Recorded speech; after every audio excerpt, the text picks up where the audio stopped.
इसने, मैंने कल बताया कि इसने 20,000 की प्रार्थना की और कहा कि 20,000 मिल जाए तो एक नारियल चढ़ाऊंगा। अब देखो संयोग ऐसे हुआ ना, गली में गया तो गड्डी मिली 40 नोटों की, मैंने बोला 500 की, तो कितना हुआ? प्रार्थना कितने की थी? 20,000 की प्रार्थना न, गड्डी भी 20,000 की मिली। तुरंत खुश हो गया कि विचार आया कि ये भगवान से आया, कृष्णगिरी वाली पद्मावती से आया कि अपने आप संयोग से मिला, नारियल क्यों चढ़ाऊं? फिर मन में आया कि शायद भगवती ने दिया हो तो फिर अगली बार मांगू तो देगी नहीं, नाराज हो जाएगी, तो एक नारियल चढ़ा ही देते हैं। दुकान में गया, दुकान में पूछता है नारियल कितने का दिया? दुकान वाले ने कहा 20 रुपया। 20 रुपया, 20 रुपया देना पड़ा।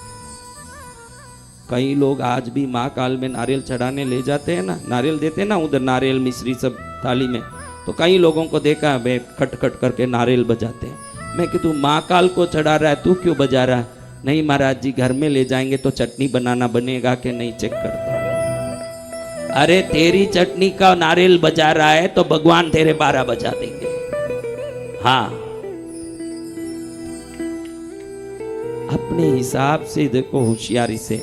आप लोग जो भी चढ़ा रहे हो घर में, खुद को ही खाना, ये हिम्मत से चढ़ा रहे हो 90% लोग। अगर भगवान आके खा लेते तो अगले दिन से खाली थाली दिखाने वाले हो तुम लोग, इतने ही होशियार। इसलिए कृष्णगिरी में मैंने एक नियम रखा। ऊपर आपने देखा ना, अपने साधना मंदिर में कितने लोग आए। हाँ, मैंने सौगन लिया है, मेरे सभी बच्चों को सौगन दिया है, जितने वहां सेवा करते हैं सौगन दिया है कि इस नैवेद्य को, प्रसाद को कोई नहीं खाएंगे, क्योंकि हर जगह ये जो दरबारों के भगवान के स्थान का प्रसाद खुद खाते हैं संत जी और उनके चेले। तो इसमें क्या होता है, अपनी पसंद की चीजें भगवान को चढ़ाई जाती। मालूम है कि मेरे को ही खाना, फिर इसको खीर बाता है तो ठाकुर जी को खीर चढ़ाएगा, इसको मालपुआ बाता है तो ठाकुर जी को मालपुआ चढ़ाएगा। यानी इसका मालपुआ है, ठाकुर जी का तो मालपुआ है ही नहीं, वो इसका मालपुआ है, खाली ठाकुर जी को दिखाया जा रहा, खाएगा ये। इसलिए हमने कृष्णगिरी में नियम रखा है कि यहाँ कोई भी भोग किसी को भी चढ़े, शिव जी को के भगवती को के, आपने गणपति शिव जी का मंदिर कितने लोगों ने देखा, कोई भी प्रसाद हो, मैं या मेरे कोई भी सेवक इसको खाते नहीं, ये भक्तों में ही वितरित होता है, क्योंकि खाने लगेंगे तो अपने लिए चढ़ेगा। फिर ये काम हम लोग नहीं करते, उसमें से एक तिनका भी नहीं उठाते। सिद्धांत हो तो कृष्णगिरी जैसा ही होना। सिद्धांत का बाप कहीं देखने मिलेगा तो यही मिलेगा। कई लोग मेरे को कह भी रहे थे कि आपको ये पद दिया जाए, वो पद दिया जाए। अरे रात में सोता हूं तो देवता आके पैर दबा रहे हैं, इससे बड़ा कोई पद संसार में जितने पद लिए हुए हैं सब अधिकतर अपना ढोंग की व्यवस्था को सही करने के लिए पद लेके बैठे हैं। ये गारंटी से बोलूं मैं आपको, 1 करोड़ पद क्या करेगा। और संतों को पद का लालच, संत को पद का लालच होना चाहिए। संत इन पदों से बहुत ऊपर है। तुम संसारी क्या किसी संत को पद दोगे? संत बना वो सबसे बढ़िया पद है। हाँ, मैं इनको कई बार बोलता हूँ डॉक्टर डॉक्टर बोलो मत, क्योंकि ये डॉक्टर पद में लंदन में जब लंदन के लोकसभा में बात की तब आयुर्वेद रत्न का पद और अमेरिका के पार्लियामेंट ने मुझे डॉक्टर का मानद पद प्रदान किया। लेकिन मैं वो बोलने मना करता हूँ इनको, तो भी ये खड़े होके डॉक्टर वसंत विजय रहे। हम तो संसार के डॉक्टर नहीं है, भव रोग को मिटाने वाले डॉक्टर हैं। हमको ये पदों से क्या लेना देना है। रात हुई, देवता आ रहे हैं पैर दबाने, गुरुजी पैर दबा दूं क्या? ठीक है भाई, दबा। जिसके पैर देवता दबाते हों उससे बढ़िया कोई पद, कोई विशेष पदवी, कोई विशेष कुछ होता होगा। संसार में जिसने पद प्राप्त किया होगा उसने जरूर संसारी से ही पद प्राप्त किया होगा, या संसार में रहने वाले संत से प्राप्त किया होगा। हमने तो भगवती से बेटे का पद प्राप्त कर लिया, बहुत बढ़िया पद प्राप्त कर लिया। और क्या प्राप्त करना बोलिए?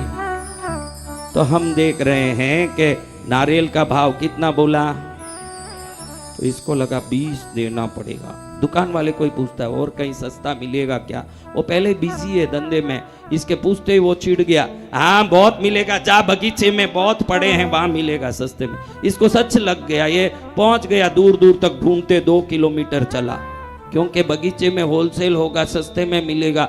2 किलोमीटर चला और बगीचे में पहुंच गया, देखा बगीचा वाला बैठा है, नारियल कैसे दिया, अरे नारियल यहाँ ऐसे नहीं देते, 1-2, कितने नारियल चाहिए, नारियल लेना तो 200-500 लेना पड़ेगा, 200-500 नहीं भाई, एक नारियल चाहिए, यहाँ एक सब देते नहीं, होलसेल काम है, बगीचा है, यहाँ तो होलसेल देते हैं, तेरे को लेना है क्या।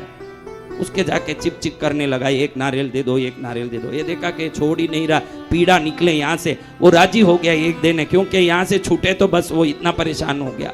वो बोले 10 रुपया दे, एक नारियल ले ले। 10 रुपए से कम में कुछ मिलेगा क्या। उसने बोला देख बाढ़ में गया तेरा 10 रुपया, तू जा देख उधर दे, समुद्र किनारे एक नारियल का झाड़ है ना, वो किसी का नहीं है, सरकारी है, उसमें नारियल लगे हुए हैं, जा तोड़ ले, फोगट में ही मिलेगा। ये सोचा कि चलो फोगट में मिलेगा, अपना 20,000 धोती में बांध लिया, इधर धोती में बांध के उस नदी किनारे गया और जाके झाड़ पर चढ़ा। वो झाड़ ऐसा था थोड़ा यूं टेढ़ा हुआ कि नीचे से तो सीधा ही था, टेढ़ा था, आधे में जाने के बाद नदी के ऊपर जा रहा था। इसको चढ़ने तो आता नहीं और पैसे बांध लिए धोती में और चढ़ा ऊपर। अब चढ़ने तो आया ना, वो इसके बाहर से पूरा झुक गया आगे से झाड़ और नदी की तरफ जाके झुकने लगा। अभी इसको उतरने तो नहीं आए, थोड़ा हाथ ऐसे ऐसे करने लगा, लटक गया उसमें। अब एक ही पत्ता पकड़ के लटक रहा है। अब ये देखा कि नीचे पड़ूंगा तो ओम राम हो जाएगा मेरा, अब क्या करूं। नीचे से एक हाथी वाला जा रहा था उस तरफ से, उसको जोर से चिल्लाया, हाथी वाला, हाथी वाला। ओके क्या है, थोड़ा अपनी हाथी नजदीक लाना इधर से, और तू हाथी पर चढ़ के मेरा पैर पकड़ ले, मैं बच जाऊंगा तो तेरे को 10,000 दूंगा। कितना बचने के चक्कर में, कितना बचा नहीं आया। आप ऐसे ऐसी होशियारी तो नहीं कर रहे हो, अच्छे से सोचना, इसीलिए ये कहानी बता रहा हूं। आप हरदम जीवन में 10 बचाने के चक्कर में ही 10,000 बिगाड़ते हो। ईश्वर के घर में आए हो, खुले से दान करो और खुले से भक्ति करो, उसमें कोई एक पीछे आगे होने का काम नहीं। जो मेरा है वो तेरा है माँ, तो फिर माँ बोलेगी जो मेरा है वो तेरा है बेटा। अब हाथी वाला देखे कि दिन भर मुंह मारते फिरूं तो भी ये हाथी के सुन में कोई 10 रुपया देता है, कोई 20 रुपया देता है, ये 10,000 दे रहा है, तो इसमें तकलीफ क्या है। ये गया उधर सीधा जहां से ये लटक रहा था, हाथी को खड़ाया, हाथी के ऊपर ये खड़ा, उसका पैर पकड़ा ताकि टाइट से पकड़े और वो नीचे आ जाए। जैसे ही ये पकड़ा, हाथी सरक गया आगे। अब यही लटके, ये कहे हाथी वाला कि भाई तू ऊपर से वो पत्ता मत छोड़ देना, मैं तुझे 20,000 दूंगा। अब ये देखे कि लाख रुपया तो आया, 20,000 और आ रहा है, तो इसने बोला कि भाई ठीक है मैं ध्यान रखता हूं। अब पत्ता कितनी देर टिकेगा, थोड़ा हवा में हिलने लगा, दोनों हिलने लगे, जैसे ही हिले ऐसा हो गया काम ऊपर वाले का। कैसे हो गया, कैसे हो गया, वो उठ 1 मिनट उठ, मैं बोला ना 5 बार उठाऊंगा। अभी कितनी बार उठाया, 5 बार उठाया मैंने। थोड़ा घूम, ऐसे घूम, नहीं वो सब मत करना, हाँ कुछ मत करना, पीछे घूम उधर, हाँ देखो, हाँ ये समय समय पर जॉनी वॉकर आते हैं, आके जाते। बेटा तू कुछ मत दिखाओ, दिखना है जो खुद दिखेगा, तू घूम, इधर घूम, हाँ बैठ जा। 2 बार हो गया था और 3 बार बाकी है। अब ऊपर से क्या हुआ, उसकी धोती खुल गई। धोती में बांध के क्या रखी थी, जैसे ही लाख गिरा, हाथी वाले को लगा इसका तो लाख गिरा, इससे 10,000 लेना तो गया, मेरा भी 20,000 खाएगा ये। उसको गुस्सा आया, इसका टांग पकड़ के उसने खींचा, दोनों जाके पानी में गिरे और दोनों का कल्याण पानी में ही हो गया। ध्यान रखना कि हम कहीं अपनी जिंदगी के लोभ में डूब तो नहीं रहे हैं, अपनी जिंदगी का लोभ अपने को डुबा तो नहीं रहा है। ये सावधान रहना है। 20 रुपए के चक्कर में लाख तो गया, प्राण भी, हाँ तो सदा सिद्धांतवादी बनना, दुनिया को देखा देखी नहीं करना, भगवती के प्रति श्रद्धा, गुरु के प्रति श्रद्धा, शास्त्रों के प्रति श्रद्धा, विधि विधानों में निष्ठा, जो भी विधि विधान होता हो श्रद्धा से वहां बैठना, ईश्वर के भजन में निष्ठा लगाना, ये सब स्वयं ही दुख को मिटाने की सर्वोत्तम औषधियां, और कुछ करने की जरूरत नहीं।